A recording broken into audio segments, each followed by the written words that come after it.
You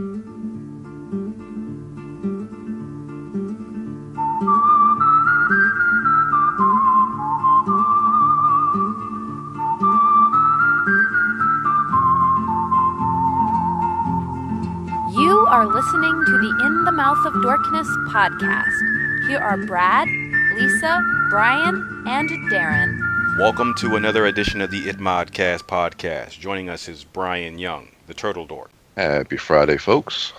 And also joining us is Lisa Gullickson, wife dork. Shut the up, Darren. Oh. And also joining us is Brad Gullickson, mouth dork. And I'm your host, Darren Smith, the Disco Dork, and welcome to the ItModcast podcast, Fistful Friday. I really think you should keep it down. Yeah, keep it down. You shut up, Lisa. Oh, don't talk to your wife that way. Monsters are coming. Shut up, Brian. I'm going to scream in the tub. Listeners, shut up. Oh, all right. I'm assuming this is because A Quiet Place opened up this weekend.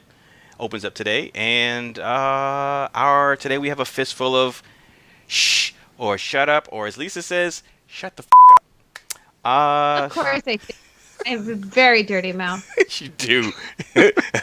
Brian, what's your number 5?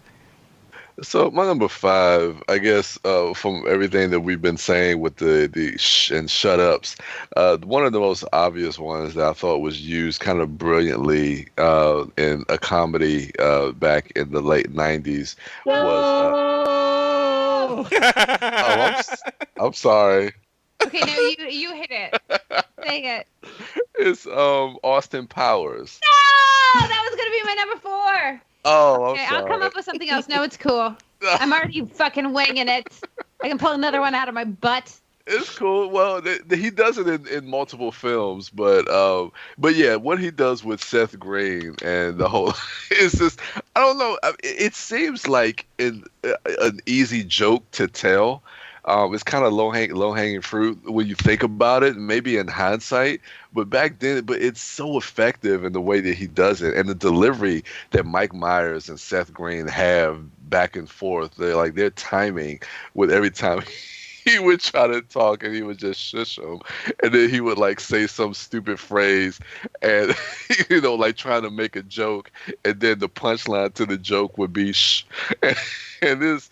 I don't know. I just thought it was just really, really brilliant. A very simple and effective way of getting a nice laugh out of that.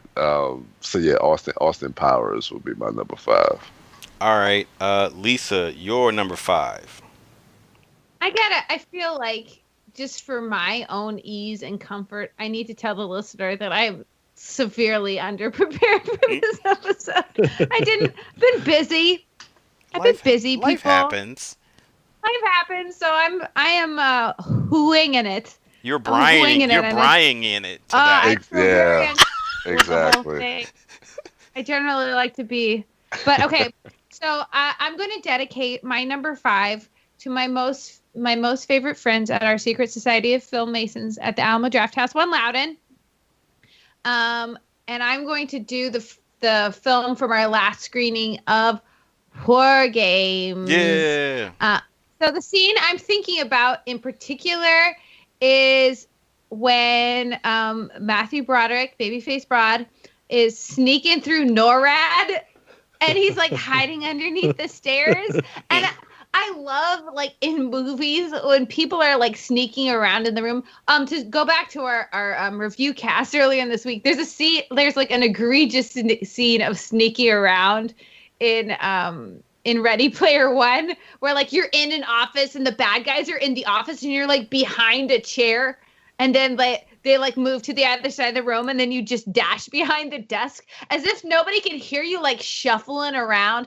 And Matthew Broderick is just walking through NORAD I'm behind a door, and now I'm behind a desk, and now I'm underneath this. It's just as if you can't hear the rustle of an entire human being behind a chair. It's just nuts to me. I wish I had the sneaking skills of our movie stars. So, but I think that in terms of that, Matthew Broderick would do very well in A Quiet Place, because nobody in NORAD found him until he joined that tour group. and he escaped it.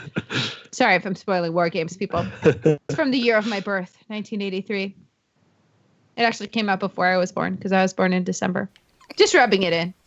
Okay. Right. Youngest person on the cast by a Brad, wide margin. Brad, you're number 5.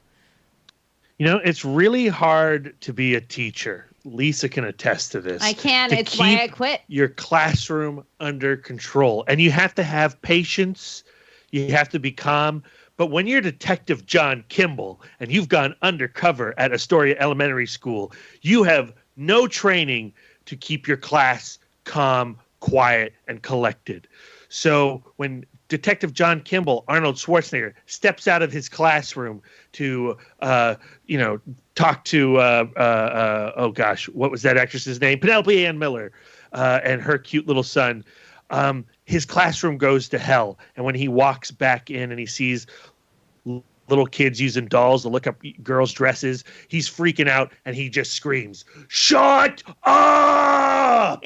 And that doesn't go too well for him. They all start crying, and eventually he discovers that if you want to keep a classroom quiet and you have to find a little ferret from the backseat of your car that you've been hiding, and that ferret is going to become a mascot, and and all your children will do your bidding because they love that ferret so much.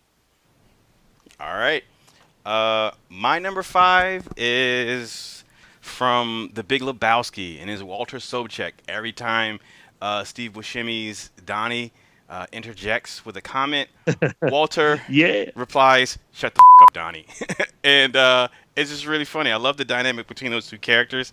Their friendship, it seems antagonistic, but when spoiler alert, when Donnie is no longer on with us on Earth, and he's shuffled off his mortal coil, you see Walter really affected by that. But you wouldn't know it to watch them have a conversation, because he's always telling Donnie to shut the f*** up.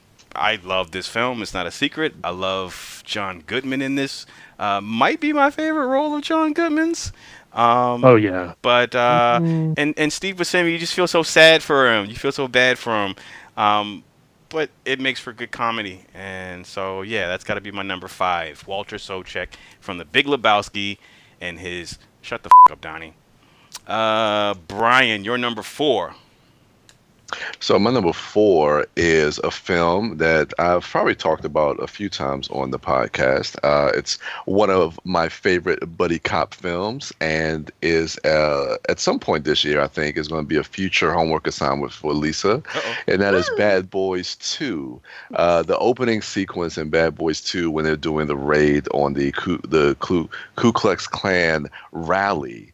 And then, you see them, and spoiler alert, you haven't seen it yet, Lisa, but you will.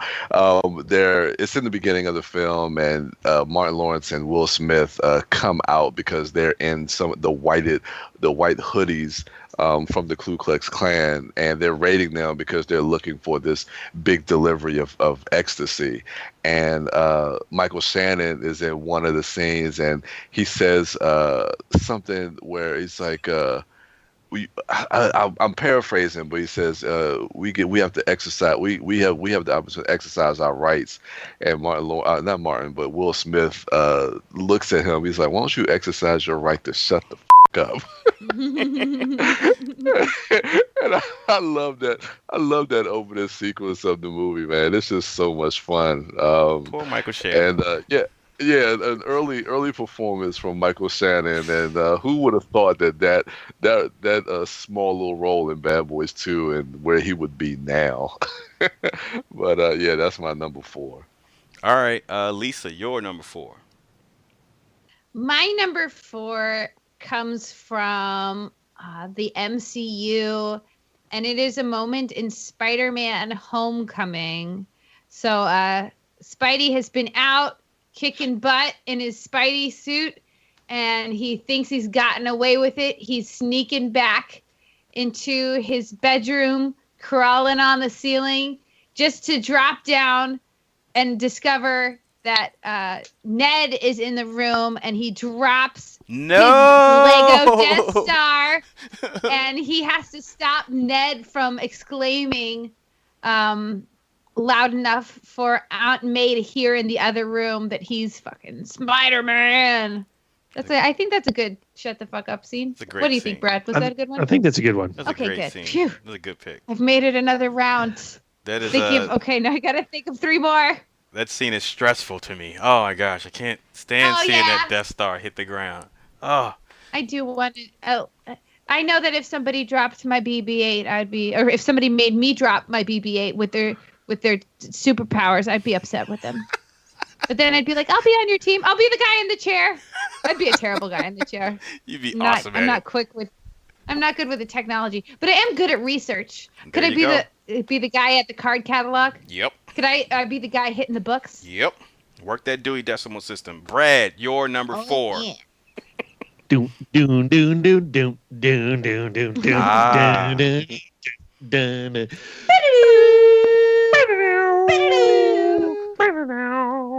Mission Impossible. Yeah.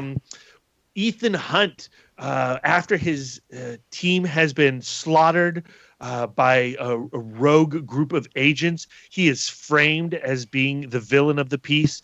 And to prove his worth, he has to side with the enemy. And his way of siding with the enemy is by stealing the knock list from the CIA vault at Langley.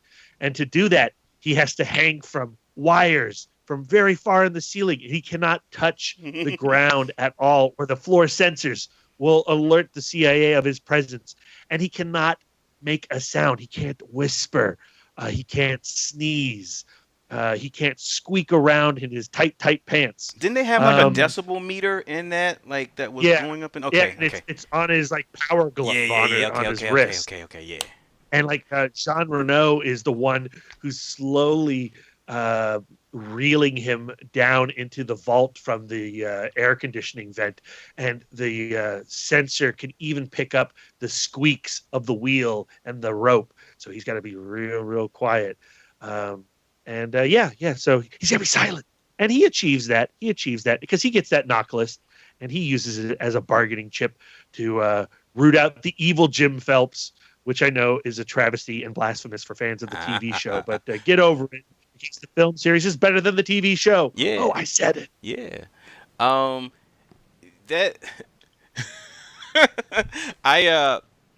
That that scene when the image of him coming down and stopping like at the last second. It's funny how iconic and how spoofed and homage that scene has become. A little Tom Cruise movie. That film is an old film. I can't believe they're still making sequels to that. If you had told me way back when in 96. that they'd be making the sixth possible film in 2018, I'd be like, you're crazy. And I would tell you even crazier that I'm super anticipating that film because Rogue Nation was easily the best Mission Impossible film. Mic drop. Fact. All right. My number 4 is going to be a film that has been on, we've talked about on the podcast, and has been on a Fistful of Fistfuls. And it is the final act, the final scene of Ridley Scott's Alien, where Sigourney Weaver's Ripley she's strapped herself in, and she's going to escape the ship, the exploding ship, and she does so, but the xenomorph has of course stowed away on board, and she has to unbuckle herself from the seat and make her way into she has to make her way into the spacesuit, put it on, and then strap herself in so she can open the cargo or open the door and jettison the xenomorph out of the back and then blast it with the thrusters. But that whole sequence is super intense and super suspenseful, and it's really, really cool where the story and the set design and the creature design come together, and that the xenomorph looks like it's a part of the interior of the ship, and then the surprise reveal of it being in there. And Sigourney Weaver's performance in conveying that sense of, oh shit, I'm shitting my pants, but I can't be loud because, I need to remain undetected so I can knock this fucker out of the door. Just a great sequence in a great film. Superb science fiction, superb horror, and creating a masterpiece. And so that would have to be this is a very memorable scene. So that would have to be on my list if we're talking about shutting up and being quiet to get something done, or just being quiet. So yeah, that's my number 4. Brian, your number 3. So my number 3 is a film. I wonder if you guys will have on your list, but you know what? I don't care. You're first up, man. You get to steal all the good ones. I know, right? So this one is Honey Bunny from Pulp Fiction. The end sequence with Samuel L. Jackson. He's like, when she's talking, just erratically, and they got the guns pointed at each other, and Sam Jackson is like, he's like, shut that bitch up. He's like, tell that bitch to chill. It's like, chill, honey bunny. He's like, tell that bitch to chill. You love Sam Jackson. Anytime he yells, it's gold. It's absolutely gold. You know what? There's another one in that same moment when Vince comes out the bathroom and he's like, Vince, you're not gonna do a goddamn thing. Yeah. Shut the fuck up. Yeah. Yeah, that's right. Yeah. When Vince comes out and he's like, if you give this guy $1,500, I'll shoot him on general president. Like, Vince, shut the f Sam Jackson is just awesome in that movie. And that's got to be one of my favorite scenes in Pulp Fiction. I mean, even before the robbery, I love the interaction between Jules and Vincent when they're sitting down eating and they're having the conversation about pork and swine and talking about Arnold from Green Acres, and he's got to be one charming motherfucking pig in order for me to eat.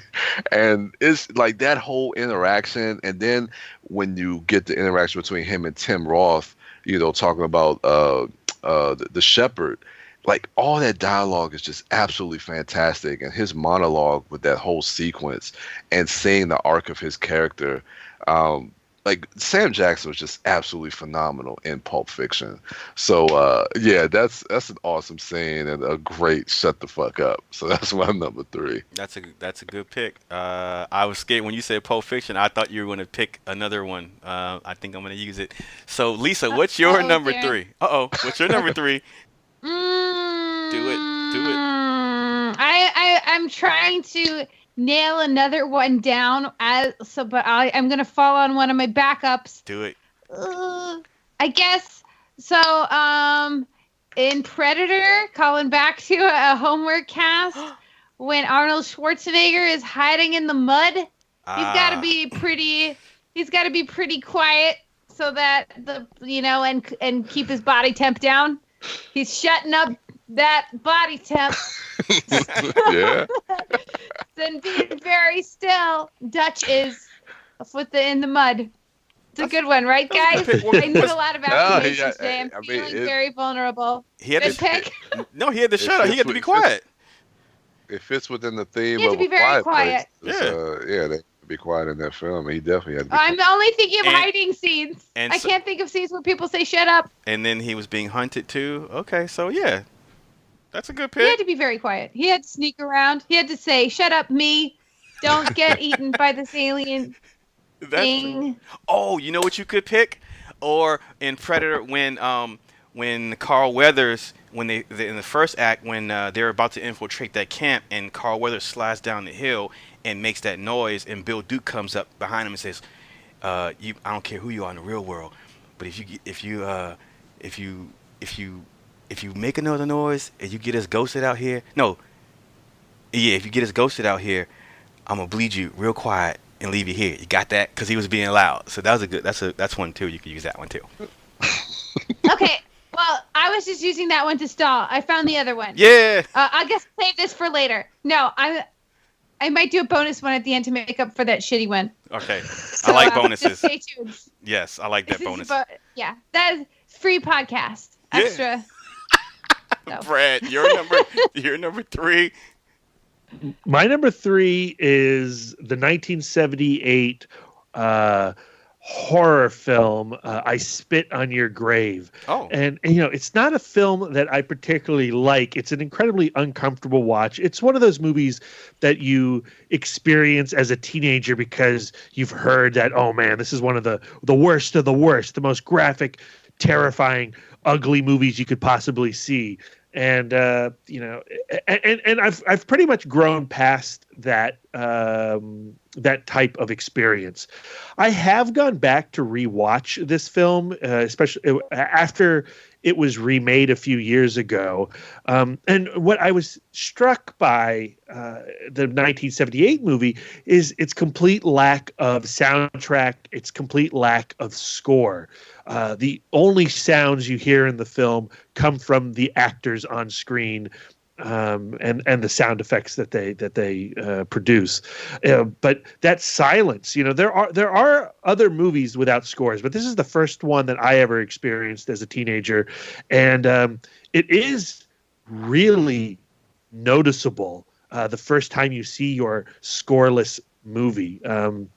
You forget how much you rely on the artistry of, you know, John Williams or John Carpenter when they make their films. And so when you see something like I Spit on Your Grave, it's kind of like a slap in the face just from an audible standpoint. All right. My number 3 is going to be the scene in Pulp Fiction when Vince and Mia are in the diner, and the restaurant, and they're having dinner, and she says the line about you know, isn't it, you know, why do we feel like it's necessary to fill the air with unnecessary bullshit? You know, it's nice when you can find somebody who you can just completely shut the fuck up and just be around them and not have to say anything. So yeah, that's gonna be my number 3. You know, like, you know what you were saying, Brian. Pulp Fiction. That's my favorite Quentin Tarantino movie. I love that scene and how it sets up, you know, the relationship between them. So when the night goes left, and, you know, the horror of, you know, Mia potentially overdosing, when that happens, you feel there are those stakes. You feel for both her and for Vince. So, you know, that when he's walking her back to her door, and he just looks exhausted and drained because he just had the most horrifying date of his life. You know, that, you know, in him blowing that kiss to her as she walks in the door, she's like, look, if you don't say anything, I ain't gonna say anything. You know, he'll kill you and me both. I don't know, like he feels like he went through it, and, you know, this was somebody that there could have been a connection there, but you know what? Maybe the stars were in line. The universe was telling me, keep your distance, Vince, because this could be bad. But yeah, that whole segment, it's similar to the segment that you're talking about, that you had your pick in, Brian, and how it's constructed, how it starts off innocent, and then, you know, something crazy happens, and then it's diffused, and, you know, people go about their merry little way. You know, they walk out that restaurant at the end, both Jules and Vince, and at the end of this one, they go their separate ways, both Mia and Vince, after, you know, the craziest shit, you know, they could imagine happen. And you know, I go back to that one sequence when they're sitting across from each other at that table, because there's something to be said about that. Like, you know, you finding someone that you have such a strong connection with that you don't have to talk. You don't have to say anything. Yeah. So I really dig that. Brian, your number 2. My number 2, one I just thought of just a few minutes ago, and to me, this is just probably one of the worst ways to die. Damn.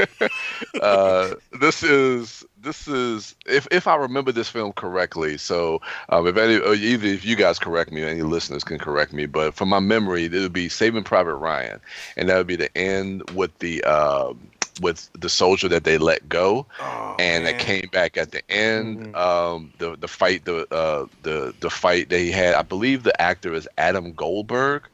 I think that's his name. Correct me if I'm wrong. Yeah, correct. Yes, that's correct. Adam Goldberg. So they're having a fight, and the the other German soldier, I believe, pulls out a knife, and he has him pinned down, and he takes this Rambo style knife, and he slowly starts to like just dig it into his chest. And as he's doing that, he's like shushing him, telling him to be quiet. And Adam Goldberg's face, where he's just like, no, and he's like, no, no, no, no, no. Oh God, man, that's a horrible killing. It's a horrible kill, and I found just that him so disturbing.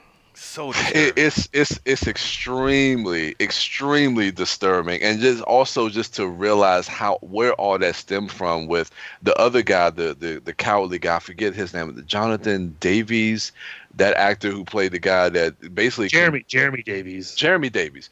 To let him go, sparing his life, and then for that soldier to come back around to kill one of them when they were having an argument as to whether or not they should let him go or just to kill him, and then to have that come back around at the end of the film and Adam Goldberg lose his life over that. It's just, it was sad and just heartbreaking to see. And that death also reminds me, although it's not related to A Quiet Place, again, going back to Infinity War, because we know it's coming, that trailer, that moment between Ebony Maw and Doctor Strange reminds me a little bit of that, because you're seeing that torture sequence, and even though it's a moment, you just see him shush him, and we don't know how much pain Doctor Strange is in, but just that whole idea of somebody being in pain and you just want to yell out and somebody shushing you, it's just, oh God. That's the worst. It's the absolute worst. Right. So yeah, that's my number 2. That's a great pick, man. Oh, that's so disturbing. Yeah. What was disturbing the most to me was when Adam Goldberg, if that's his name, he was like, wait. Like he was, before he said no, he was like, wait, and like just something about. Oh my goodness. Okay, Lisa, you're number 2. Fuck. My number 2 comes from one of my all-time family faves comedy films, and it is the classic The Three Amigos. Yeah. I am shocked that this movie is not in every single one of my fistfuls. Perhaps it is. Maybe it is. But so this comes from.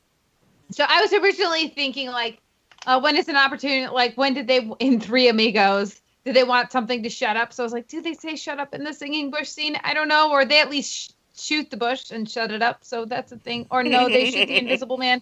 Either way. But I did find an actual instance of the phrase shut up in The Three Amigos. And it's soon after the guys discovered that El Guapo is a real threat. This is not a play. This is not a performance, but a real life and death situation.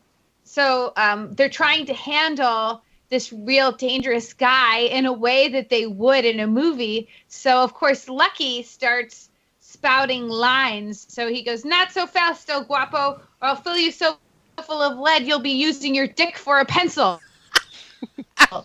And El Guapo is just like so confused. He's like, "What do you mean?" And then Lucky, of course, like I don't know. And so and then El Jefe, the sidekick goes, "I think he means it that if you," and then El Guapo yells, "Shut up!" So great. I wish that there was a context in which I'm anti-guns, obviously, but I wish that there was a way I could use that threat in my life. That's a great pick, Lisa. So full of lead. Maybe I'll say that next time I'm using a mechanical pencil. But then mechanical pencils are pencils, so I wouldn't need to use their dicks. I'm tired. Brad. I'm gonna. You're number 2. Fall asleep on this microphone. How many more do I have to think of? Just one. Actually, you 2? don't have to think. No, one. You don't have to think about your last one. You know what that one is. All right, Brad. I'm home free. Yep, you're number 2, B. So my number 2 is like a trope you see in all kinds of slasher films or horror films. So not something specific, but like when the hero or the final girl is sneaking around the woods trying to get away and hide from, Jason or Michael Myers or whoever. And then that character steps on a twig, and then that branch break alerts the Jason of her presence, and he comes in with his machete and cuts her head off. I love that ridiculous branch break sound effect. It's in so many movies, and I don't know if there's like necessarily a particular one that I favor over another, but I was watching the Friday the 13th franchise about a month ago, and I went through and I watched all, I don't know, what is that, 10, 11, 12, 13 of those movies, and just the amount of branches breaking in that series is insane and wonderful. All right, good pick. My number 2 is was it my homework assignment, if I'm not mistaken, and that is Barry Gordy's The Last Dragon. And of course, it's when Sho'nuff goes into the movie theater while everyone's trying to enjoy Bruce Lee whoop ass in Enter the Dragon, and he does his whole intro speech. Am I the meanest? Sho'nuff. Am I the prettiest? Sho'nuff. Am I the baddest mofo low down around town? And the audience member just wants to watch a movie. And so a guy says, why don't you sit down and shut up? And Sho'nuff says, why don't I sit down and what? The guy says, I said, why don't you sit down and shut up? Sho'nuff says, why don't anybody who want me to sit down and shut up come down here and make me? Why don't any 50 of you who want me to sit down and shut up come down here just for the fun of it? And then all these people come down, and Sho'nuff commences to whooping their ass. It's a great scene, and then it's when we have our first encounter between Sho'nuff and Bruce Leroy, who's sitting in the front row eating popcorn with chopsticks. But yeah, it's one of my favorite scenes in that whole movie. So yeah, that's my number 2, Sho'nuff in The Last Dragon. Brian, your number 1. You already know. Yeah, I'm not. You know what? We talked to. We did. And you know what? I'm gonna let you have that one. You good? Okay. All right. Yeah, we talked about this a couple of nights ago, and so my number 1 is from the Dave Chappelle Show.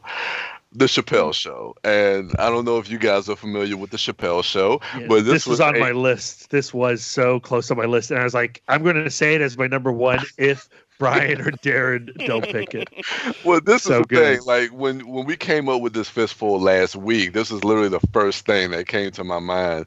So this was a skit that he did where he was trying to see how different ethnicities respond to music. And so he would have he would play different. He had John Mayer, and he would play different type of music. Like he would be on the street with the police, and then they would play like all these different type of musics. And so he went into a barbershop, and they played some salsa music, and then they, people in the barbershop started dancing. So, you're in this black barbershop, and you bring John Mayer in, and he starts to like play some of this folk music on his guitar. And one of the barbers looks over at him, and he's like, yo, shut the up. And it's just the way he said it. And the way they look and just stop dead in their tracks, like listening to that music, it was just hilarious to me. And it's something that every time I see like those acronyms or people like hashtag STFU, I always say it like with that inflection in my voice. And I always hear people say it that way. It's just like, yo, shut the fuck up. So that is my number 1. Shut the fuck up. Great pick. Lisa, your number 1. My number 1 comes from my all-time favorite movie, and everybody in the Dork Cave, well, in the virtual Dork Cave, because we're on Skype today, but everybody in the Dork Cave knew that this was coming. Yes. And it comes from the scene in Head, where Mickey is in the middle of the desert, and he sees a Coke machine, and he, sweaty, parched, walks up to the Coke machine, and the Coke machine is empty. So he has a physical altercation with this Coke machine, so frustrated, and then he falls onto the sand, and the voice in his head, quiet, isn't it, George Michael Dolenz? And he starts having an argument with the voices in his head, and he starts yelling, and he's going, "You shut up! No, you shut up! You!" And then the voices in his head go quiet. Oh, I did that in the wrong order, but you get the idea. He tells the voices in his head to shut up, and they do, and he finds out it's so lonely, and he can't hear anything, and then he's just standing in the desert, and a man and a horse rides by and shushes him. So that's like two shut ups in one. So I think that makes up for the whole predator lying in the mud, being very quiet in mud. I'll agree. And quieting down your body temperature.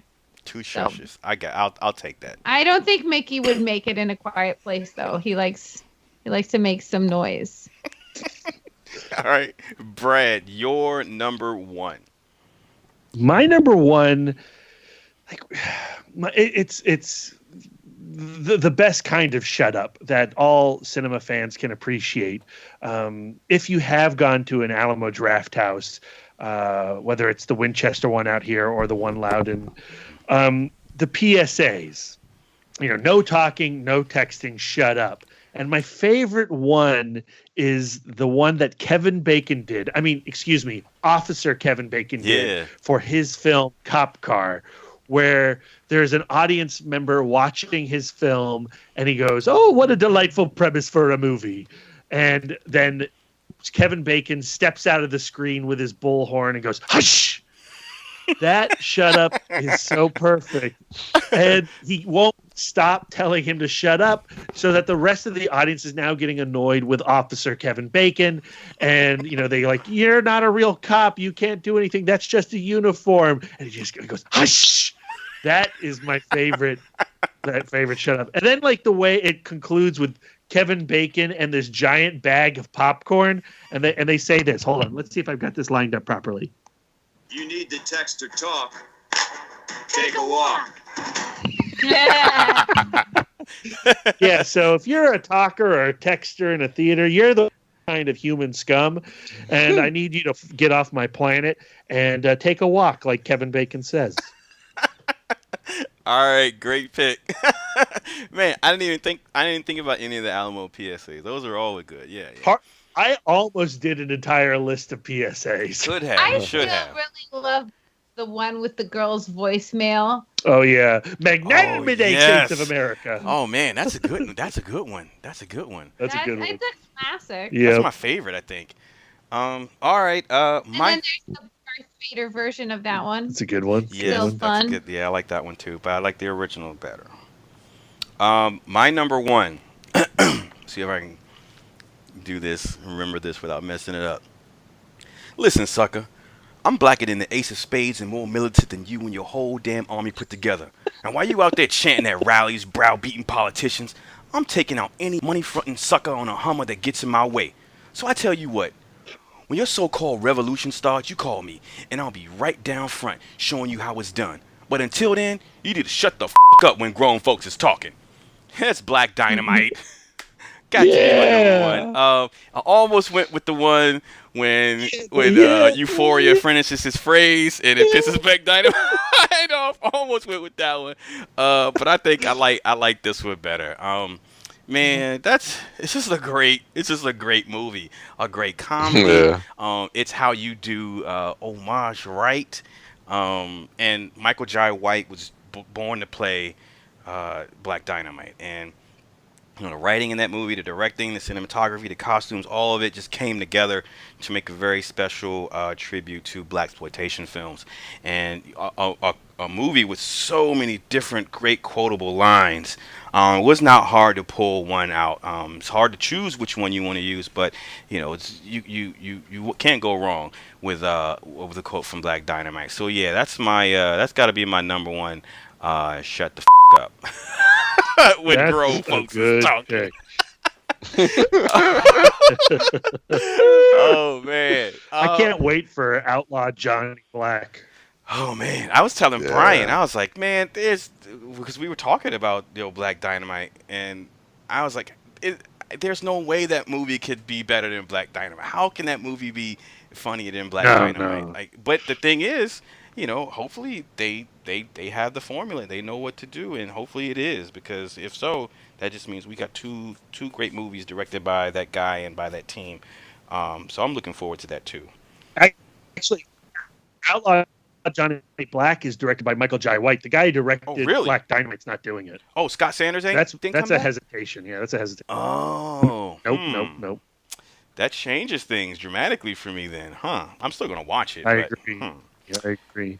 All right, listeners, hit us up on social media at ItModcast on Twitter and on our Facebook page as well. Let us know what your fistful of shut up is. And Brian can be found on Twitter at the Turtle Dork, at the Turtle Dork 1 on Instagram, and at Brian William Young on Facebook.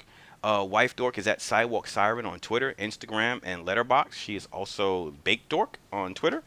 And Brad is at Mouth Dork on Twitter, Instagram, Facebook, Letterboxd, and Untapped. I'm Darren Smith, the Disco Dork, on all social medias. That's going to do it for us. Enjoy the rest of your weekend. Get out there, go see Quiet Place. So when you listen to our review cast, we won't spoil it for you. Yeah, and enjoy the rest of your weekend. Watch more movies. And until next time.